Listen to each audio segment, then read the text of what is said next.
quero aproveitar o momento entre a morte de Jesus e a ressurreição de Jesus, o sábado, né, chamado de sábado de aleluia, e só fazendo um parênteses aqui, não sei qual que é o costume seu, se você que está me ouvindo aí já tem uma determinada idade, assim, ou barbinha branca, assim, que nem eu tenho, mas eu lembro quando eu era criança, sábado de aleluia era o sábado em que se malhava o Judas, sabe? Eu não sei se vocês aí já viram algo parecido. No Brasilzão nosso há muitos costumes, né? Muitas formas e muitas expressões culturais religiosas que são vividas nessas épocas de festas grandiosas, assim como a Semana Santa, né? E o sábado de aleluia, ou sábado santo, como alguns chamam, né, entre a sexta-feira e o domingo de Páscoa, era o momento em que a molecada, pelo menos na cidade lá onde eu cresci, e nos lugares aí onde eu passei, via algumas coisas do tipo também. Eles levavam aqueles bonecos de pano e batiam no boneco de pano pedindo doce nos barzinhos aí, nas padarias, nos lugares assim. Então eles malhavam o Judas em troco de doce, de chocolate, né? Nesse momento aqui que nós estamos vivendo entre a sexta-feira e o domingo de Páscoa, é o momento em que Jesus ele está morto no túmulo. Então, dentro de uma cronologia da Semana Santa, não há acontecimentos para serem listados, para a gente olhar para eles e refletir, meditar a respeito deles. Mas eu quero aproveitar aqui esse espaço, esse hiato, né, entre o momento em que Cristo está na cruz e ainda olhar para o Calvário com vocês, para um aspecto importantíssimo que eu não poderia deixar passar nessa nossa semana especial, nessa nossa semana de oração, que é um elemento que aparece nos evangelhos, na narrativa dos evangelhos sinóticos, Mateus, Marcos e Lucas, que tem esse nome sinóticos porque eles olham para a história de Jesus mais ou menos sob a mesma ótica, por isso o nome, né, sinóticos, com o mesmo ponto de vista, embora cada um deles tenha a sua própria peculiaridade. Mas esses três evangelhos, eles vão linkar com o ato da morte de Jesus um acontecimento sobrenatural que se dá no Templo de Jerusalém. Mateus capítulo 27, e agora leio o Evangelho de Mateus para vocês, capítulo 27, versículo 50 em diante diz assim: E Jesus, clamando outra vez em alta voz, entregou o Espírito. E eis que o véu do santuário se rasgou em duas partes, de alto a baixo. A terra tremeu e as rochas se partiram. Os túmulos se abriram e muitos corpos de santos já falecidos ressuscitaram. E saindo dos túmulos, depois da ressurreição de Jesus, entraram na cidade santa e apareceram a muitos. O centurião e os que com ele guardavam Jesus, vendo o terremoto e tudo o que se passava, ficaram possuídos de grande temor e disseram: verdadeiramente este era o Filho de Deus. No Evangelho de Mateus, essa frase é colocada na boca do centurião e de alguns que estavam com ele. No Evangelho de Marcos, essa frase aparece simplesmente na boca do centurião. E é interessante porque há momentos na história do Evangelho em que Jesus é proclamado Filho de Deus. No batismo dele, na transfiguração, quando ele aparece ali ao lado de Moisés e de Elias, e uma voz do céu diz: este é meu filho amado. Quando ele é batizado por João Batista: este é meu filho amado. E aqui, no último momento, ele também é declarado como filho de Deus. Mas não é pela voz do Pai. O Pai está em silêncio, o Pai não se manifesta. Não é? Ele sente o desamparo do Pai. Mas ele é reconhecido como filho de Deus da forma mais improvável possível. A maior revelação vem da boca daquele que era responsável pelo pelotão de execução, aquele que comandou a execução, o centurião, aquele que manda matar. É esse que olha o executado e diz assim: este era o Filho de Deus. Então há um ato de revelação tremenda que acontece aqui, né? É um ápice. Então o ápice da revelação de quem Jesus é feito por um estrangeiro, e isso vem depois da cruz ter sido realizada e cumprida como missão. O resultado da cruz de Cristo é o estrangeiro, é o gentil, é o romano olhar para Jesus morto na cruz e reconhecer nele a divindade, reconhecer nele o Filho de Deus. Da voz do batismo a voz do Calvário. Nós temos Deus proclamando a filiação divina, mas agora os homens reconhecem essa filiação a partir da cruz de Cristo. E aqui, esse ato da morte da cruz vai ter um paralelo também sobrenatural, porque diz aqui o texto no versículo 51 de Mateus, capítulo 27, que o véu do santuário se rasgou em duas partes de alto a baixo. Quando a gente lê aqui essa história, e quando a gente passa aqui por esse texto, né, entre a morte de Cristo e o reconhecimento do centurião de que Jesus era o Filho de Deus e aqueles que com ele estavam ali reconhecendo a mesma coisa, a gente passa meio por alto esse ato aqui do véu se rasgar e tudo fica ali sendo compreendido e abordado como as catástrofes e tragédias, ou melhor, os sinais catastróficos naturais que aconteceram na morte de Jesus. Então diz que as pedras se fenderam, há um terremoto, os túmulos se abriram, elementos da natureza foram responsivos à morte de Jesus. Há manifestações poderosas que acontecem quando ele morre. Então o véu é colocado simplesmente como mais um ingrediente dentre essas manifestações do sobrenatural. Alguns filmes até mostram chuva, raio, relâmpago, trovão, tudo escuro, né? Tem esse elemento da arte aí que vai colocar o Calvário como esse símbolo da natureza se desfazendo, né? Da natureza pranteando, da natureza sendo profundamente comovida e abalada na sua estrutura pela morte do Criador. Então as pessoas olham para o significado do véu simplesmente como mais um item desse desequilíbrio, né? dessa destruição. E eu me lembro que quando eu assisti aquele filme, né, A Paixão de Cristo, do Mel Gibson, e alguns até podem ter assistido aí durante essa semana, em alguns canais aí, ou alguns sites, ou até mesmo em alguns streamings, né? Esses filmes bíblicos, eles aparecem como os mais assistidos, os top aí da semana, por causa da época, né? No filme Paixão de Cristo, quando Cristo morre, Mel Gibson ele vai mais além. Ele não mostra nem o véu rasgando, ele mostra o templo sendo destruído, rachado em dois. Quer dizer, ele abraça essa interpretação da hecatombe, da destruição natural, cósmica, e amplia a coisa para algo muito maior. Mas esse não é o significado desse véu rasgado. O véu rasgado ele não deve ser compreendido como mais um elemento natural em resposta à morte de Jesus apenas, como o terremoto, as pedras, as rochas se fendendo. Ele tem um significado mais profundo. E a gente só entende isso quando a gente volta lá para o Antigo Testamento e a gente analisa o que é o santuário de Moisés, porque esse véu ele nasce lá, no santuário de Moisés. E ele está ligado diretamente com o significado que o templo tem. E durante várias vezes aqui nessa semana que passou, eu falei para vocês do templo de Jerusalém, falei que o templo não é uma igreja, falei do significado espiritual que o templo tinha para as pessoas daquela época, o significado político, o significado religioso do templo. Tudo isso eu levantei aqui para vocês quando a gente considerou um pouquinho daquele contexto histórico, sociopolítico do primeiro século, da Palestina, da Judéia do primeiro século. Mas o santuário, o templo, ele tem a sua origem no momento em que Israel sai do Egito, quando eles são libertos do Egito, quando eles vão para o Monte Sinai, quando Deus dá a lei a Moisés, a Torá, os 10 mandamentos e as prescrições de culto e adoração. O final do livro do Êxodo, nós temos ali as descrições de um santuário que eles deveriam construir. O santuário seria o centro religioso, o centro político, o centro jurídico do povo. É em torno dessa ideia do santuário que a identidade nacional é construída. E o significado da adoração deles também é elaborado. E quando você vê o livro de Levítico, por exemplo, ali você tem todas as ordens, as regras dos sacerdotes, dos rituais, dos sacrifícios, das celebrações que aconteciam todas vinculadas ao santuário israelita. E o que era esse santuário a princípio? O santuário ele era uma tenda, porque nessa época que Moisés recebe as prescrições de Deus e as orientações para a construção do santuário, eles estavam no deserto, eles eram nômades. Então ele constrói uma tenda.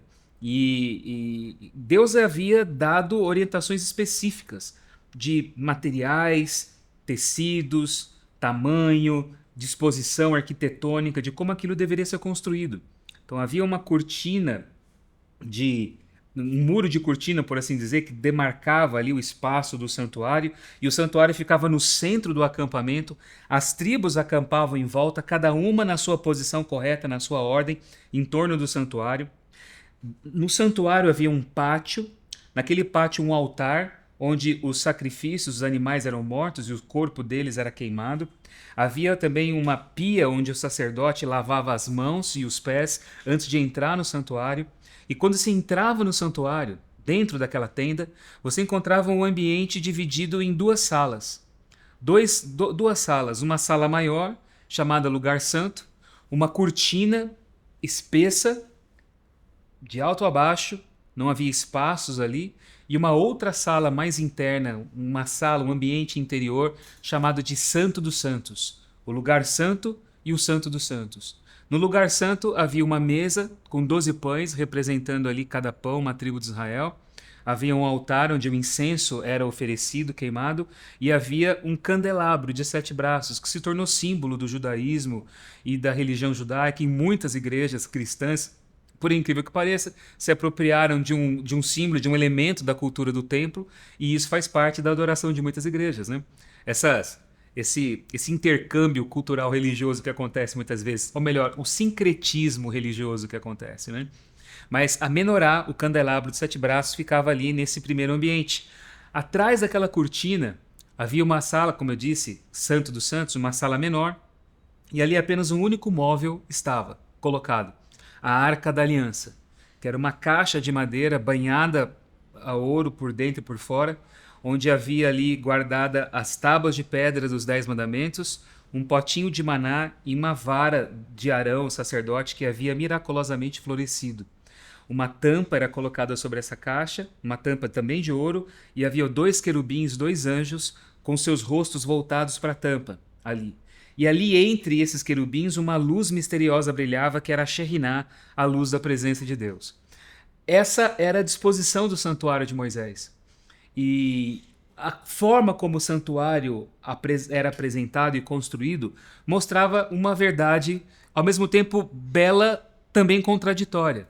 Deus estava presente com o povo, porque Deus havia mandado Moisés construir um santuário para que ele habitasse no meio do povo, é o que diz lá em Êxodo capítulo 25. Mas ao mesmo tempo que Deus está habitando no meio do povo, Deus não está aberto para visita, porque nem todo mundo pode entrar lá. Então havia um afunilamento de acesso à presença de Deus.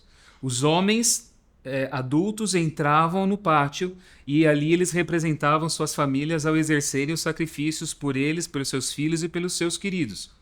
Os sacerdotes entravam na primeira sala, no lugar santo, todos os dias no ano, no próprio executar daquele ritual do sacrifício.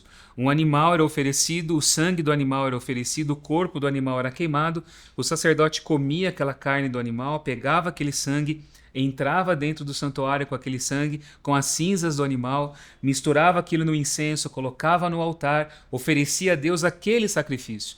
Mas o sacerdote mesmo comum não podia entrar naquela última sala. Ninguém podia entrar naquela sala.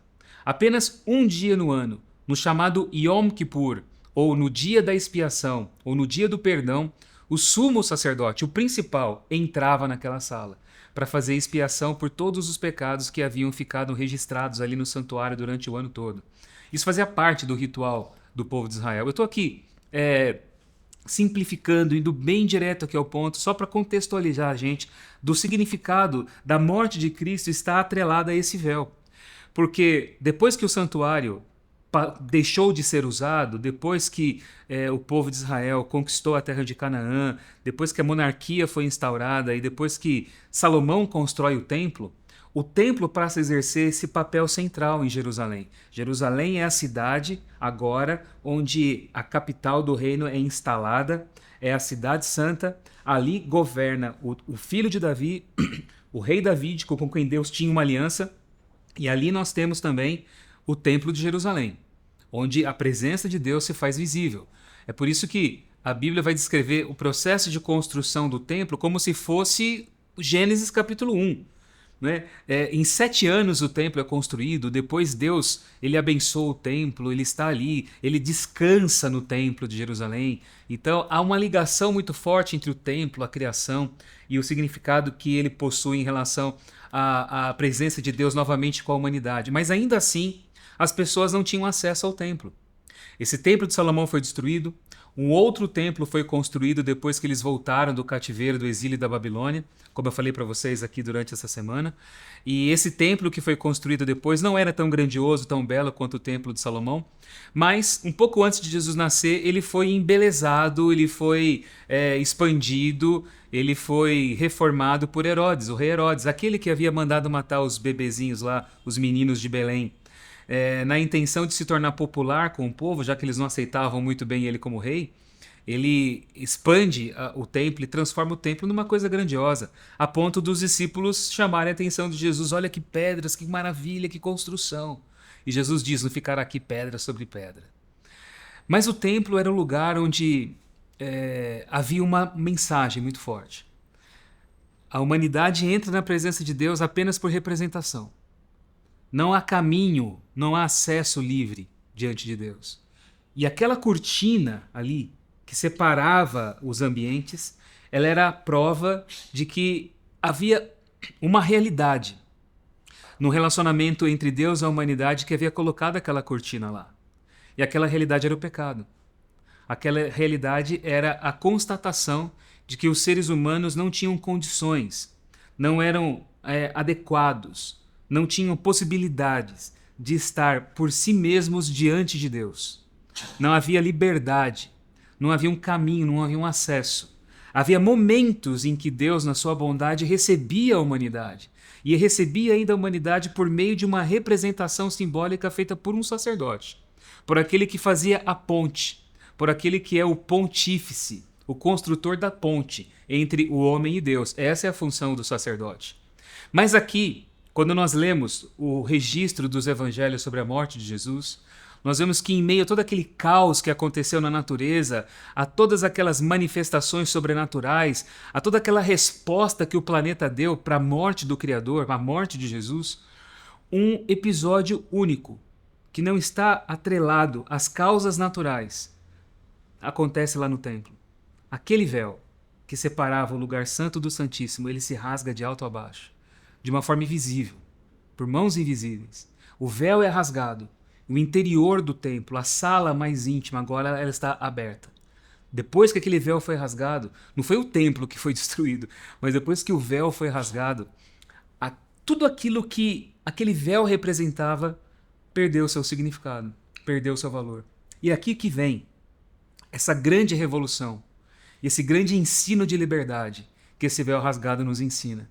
Porque o pecado humano havia se constituído numa barreira entre nós e Deus. Tudo aquilo que me transformava como indigno, tudo aquilo que mostrava a minha fraqueza, tudo aquilo que denunciava esse meu estado de rebeldia, de alienação, de sujeira, de depravação, tudo aquilo que de alguma maneira me colocava longe de Deus, estava ali naquele véu. Eu não tinha acesso por ser quem eu sou. Eu não tinha direito de estar lá. Deus, na sua bondade e na sua misericórdia, poderia perdoar os meus pecados, poderia receber alguém em meu nome, mas eu não tinha direito de estar lá. Mas a partir do momento que o véu é rasgado, toda aquela ideia de que eu não podia estar diante dele, toda a minha inadequação, tudo aquilo que de alguma maneira representava essa minha indignidade, tudo isso acabou. A Bíblia fala que Jesus ele traz isso para ele. O livro de Hebreus, a carta aos Hebreus, vai desenvolver muito essa questão do santuário e do véu e da morte de Cristo. E diz que o véu rasgado é a própria carne dele. A carne dele é rasgada, e a partir do momento que a carne dele é rasgada, a carne dele é rasgada na cruz, conquista para mim esse acesso, muda o meu status diante de Deus. Se anteriormente eu me via como indigno e não há possibilidade de estar na presença mais íntima de Deus, agora não. Agora, essa barreira que existia, esse elemento repressor que me rechaçava, que me expulsava, isso foi retirado. O meu status diante de Deus agora muda. Porque não apenas eu posso estar na presença dele, como ele quer que eu esteja na presença dele. Ele me recebe, ele me aceita. Ele não constitui mais intermediários. Não existem mais pessoas que fazem mediação entre eu e Deus. Então, esse véu ensina pra gente aqui duas grandes verdades que são absolutamente revolucionárias pra gente, que custa a gente poder entender isso. Duas verdades. Uma subjetiva, porque muda o meu status diante de Deus. Então, eu agora sou aceito, eu agora sou abraçado, eu agora sou filho querido. Eu agora posso entrar na casa, posso sentar no sofá, posso pôr o pé no sofá, posso abrir a geladeira no santuário e me sentir em casa na casa do Pai.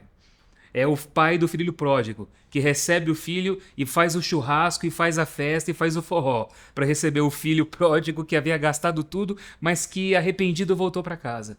É aquela festa, é aquele Deus da festa que dá o banquete para aqueles que eram os miseráveis, os mendigos da rua. É esse aqui que está recebendo todos nós na sua casa, porque o véu foi rasgado. Então há uma mudança desse status subjetivo do meu relacionamento com Deus, mas também há uma compreensão do que vai mediar esse meu relacionamento com Deus aqui agora. E como esse meu relacionamento com Deus é vivido a partir desse momento que o véu é rasgado. Porque se o véu é rasgado no templo, o templo perdeu o seu status de ser o local onde a presença de Deus se vê intermediada na terra. Se o véu foi rasgado, o templo foi cancelado. Entende isso? Se o véu foi rasgado, os sacerdotes foram cancelados. Se o véu foi rasgado, o sistema religioso foi cancelado. Se o véu foi rasgado, os rituais, os sacrifícios, as promessas, o sangue derramado, as correntes e tudo mais que existiam ali como formas de se acessar o sagrado e de se alcançar o mistério, tudo isso foi cancelado. Eu digo isso para vocês porque todas as vezes que a gente vê qualquer tipo de manifestação humana, religiosa, a gente percebe, algumas vezes de uma forma muito mais clara, outras nem tanto, tentativas de estarem recosturando esse véu que foi rasgado lá no santuário. Quando você vê alguém aí pregando que você precisa de fazer certas coisas para receber uma bênção de Deus, ou que você precisa da proteção, da cobertura do pastor tal, ou que você precisa ali da bênção do pastor que é ungido, quando alguém diz assim que você não pode tocar nos ungidos de Deus porque eles são sacerdotes ali, o respeito à liderança é uma coisa. Agora, olhar para uma categoria de seres humanos e entender que eles possuem um privilégio essencial simplesmente pela função que eles ocupam e desempenham, isso tudo é aberração, porque o véu foi rasgado. A partir do momento que o véu foi rasgado, a Bíblia fala que todos nós fomos feitos duas coisas. Nós fomos feitos sacerdotes, reino e nação de sacerdotes, e ao mesmo tempo fomos feitos templos de Deus.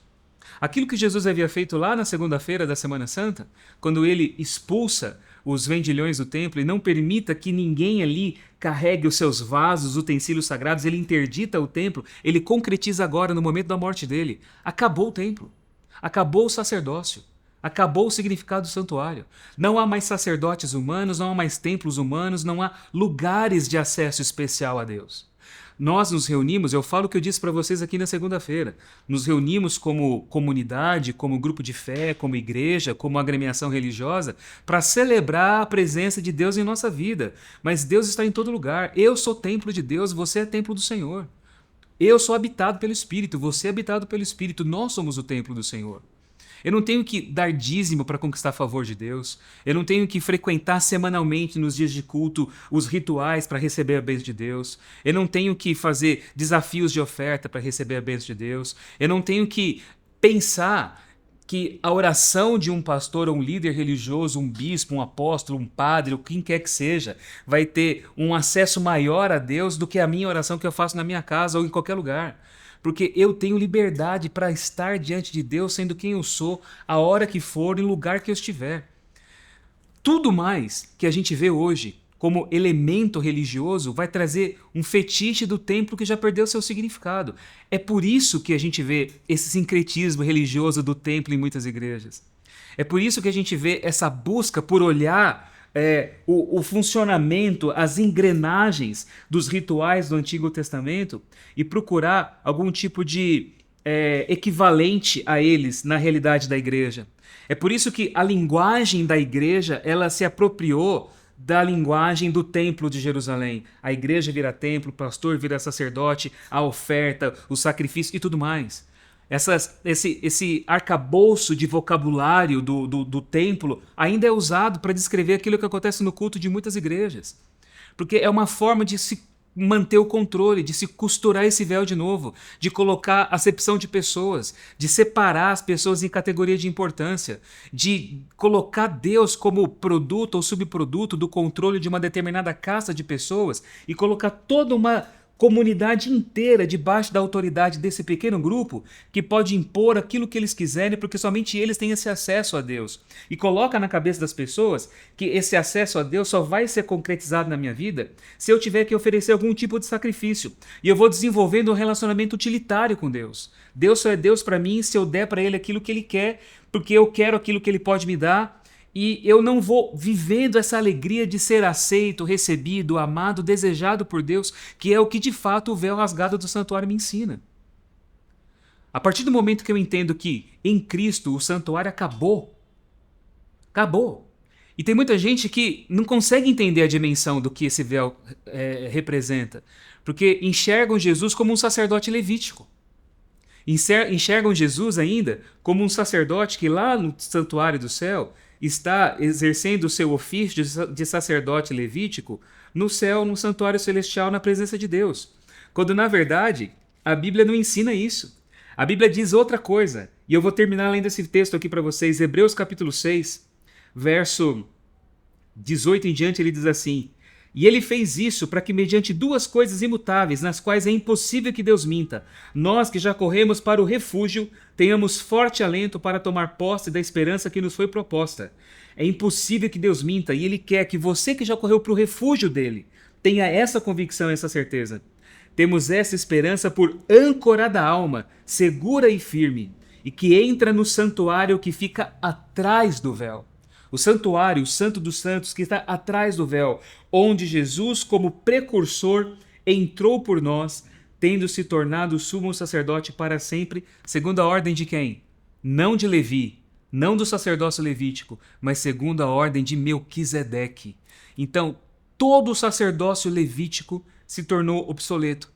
Teve a sua função, teve a sua representatividade, teve o seu papel, teve a sua capacidade de gerar imagens, significados, leituras, de fazer com que as percepções humanas ficassem sensíveis em olhar para aquilo que aquele sacerdócio representava e entender aquilo que Cristo executaria como parte do plano da revelação, do sacrifício, da cruz e da morte. Mas a partir do momento em que o véu foi rasgado, o sacerdócio levítico perdeu sua centralidade, perdeu sua importância.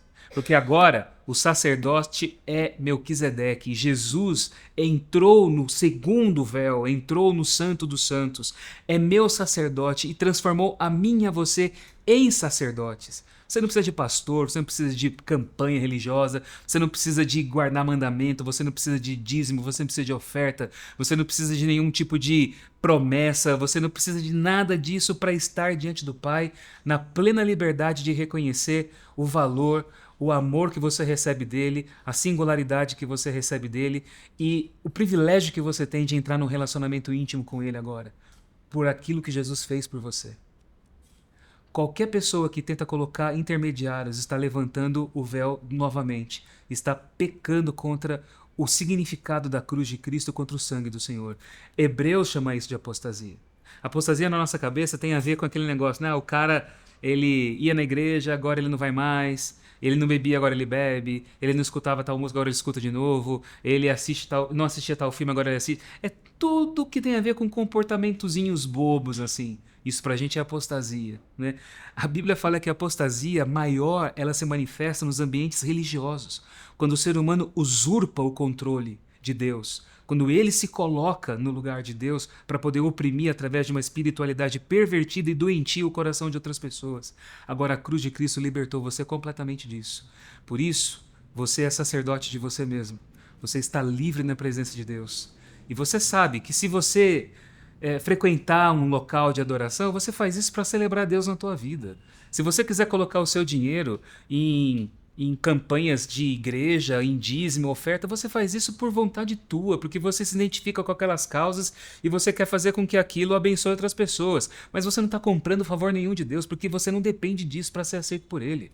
Você não depende de guardar nenhum tipo de mandamento, de seguir nenhum tipo de procedimento ali, de ética, para que você se torne mais benquisto aos olhos dele, não. Tudo mais é consequência de quem você já é em Jesus. Você vai crescer em compreensão, em significado, em mudança, a sua vida vai mudar. Uma vez que você está ligado com Ele, porque Ele vai viver em você e você nele. Mas a partir de agora, essa liberdade é tua. Não permita que esse véu construa uma barreira de novo entre você e Deus. Fique atento, porque essa liberdade custou caro. Custou o sangue de Jesus por você. E eu quero pedir para que nós hoje, livres como somos, possamos desfrutar desse sentimento de que em Cristo não há mais separação nenhuma e que você possa viver agora paz. Porque se você está seguindo qualquer que seja o caminho religioso, eu não estou aqui dizendo igreja A, B ou C, nada disso. Mas se você está seguindo algum lugar, ou ouvindo alguma palavra, alguma mensagem, ou consumindo qualquer conteúdo religioso que gere no seu coração apreensão, angústia, medo, insegurança, sentimento de alienação de Deus, pavor em relação ao futuro da sua alma, da sua vida, você não conheceu o Evangelho. Por mais que você cante o nome de Jesus, por mais que você fale dele, você não conheceu o Evangelho. E se esse medo, essa insegurança te devolve para a vida como alguém crítico do outro, ou faz com que você, na sua cabeça, por achar que você conseguiu vencer certas tentações da sua vida, você agora tem o direito de obter o controle e de ser a régua de aferir o comportamento do outro, você não conheceu o Evangelho. Isso tudo é doença do véu que é recosturado na vida de muitas pessoas. Quando você está pleno aos olhos de Deus, você tem paz. Você tem tranquilidade, você agradece por ter sido acolhido e você também recebe todos aqueles como irmãos da sua família. E é para que essa paz seja verdadeira em nós que eu quero orar agora nesse momento. Deus bondoso, na tua presença nós estamos, em nome do nosso sacerdote Jesus. Não há ninguém entre nós e ti, não há ninguém entre nós e o Senhor. Não há nenhuma ponte, não há nenhuma barreira.